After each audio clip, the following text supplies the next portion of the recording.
जो sugar mills थी उनको सामने बिठाकर उनके नुमाइंदगान को कहा था कि किसी एक बंदे की भी पेमेंट लेट हुई या आपने कटौती की तो मैं आपको किसी को भी स्पेयर नहीं करूंगा, डंडा दूंगा।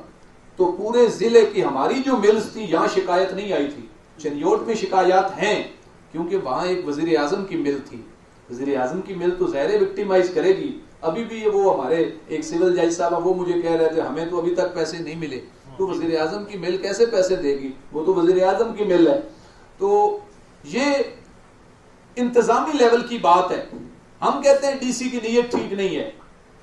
अगर फूड अथॉरिटी और महकमा ज़राअत माफिया के साथ मिले हुए हैं तो फिर डीसी मिला हुआ है, सबका इंतजामी सरबराह तो डीसी है।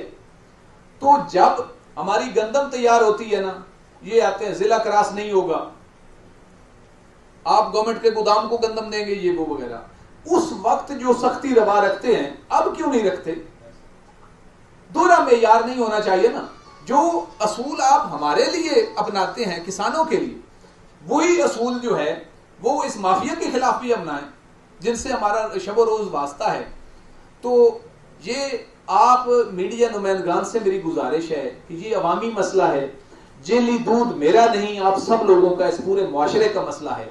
खाद जो है सरकारी रेट पर ना मिलना, ब्लैक मार्केटिंग होना किसान का मसला है, तो फिर आप सबका मसला है। किसान आप सबका है जो बीज उगाता है, गंदम उगाता है और पूरे मुल्क को प्रोवाइड करता है।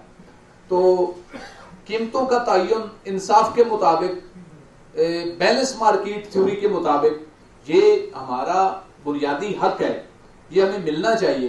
तो मैं गुजारिश करता हूं कि कल इंशाल्लाह आप सारे मीडिया नुमाइंदगान हमारे धरने को कवर करेंगे, हमें आप सपोर्ट करेंगे। आपने पाकिस्तान की आवाम को कैमरे की आंख की तरफ सारा पाकिस्तान देख रहा है, आपने दिखाना है तो लोगों में शऊर बेदार होना है। आपका दबाव जो है, मीडिया का दबाव, उसको कोई भी 2 नंबर आदमी फेस नहीं कर सकता। तो हमारे तो सारे मुतालबात 2 नंबरी के खिलाफ हैं, ज्यादती और नाइंसाफी के खिलाफ हैं।